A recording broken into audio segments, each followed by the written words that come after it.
Go ahead. Thanks, Jen. Just following up on that, we've heard certainly from some critics who say that this should only be used for supply disruptions. Previously, House Majority Leader Steny Hoyer also said that it should only be used not for the rise in prices, but just a collapse in times of an emergency. What is your response to critics who say that this sets a dangerous precedent?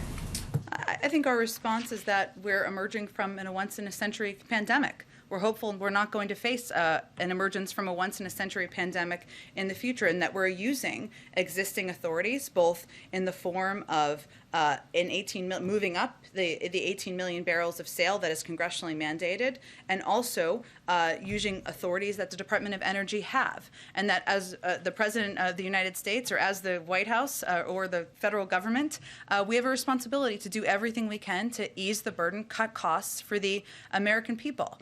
If there are other proposals out there, we'd be happy to hear them. But the President's going to use every step, use every tool in his toolbox to help address these costs for people across the country. And just one quick follow-up to Monica's earlier question. The White House is not ruling out any possible further action if the prices do not obviously settle down here. Could we possibly see that by the end of the year? Is that off the table?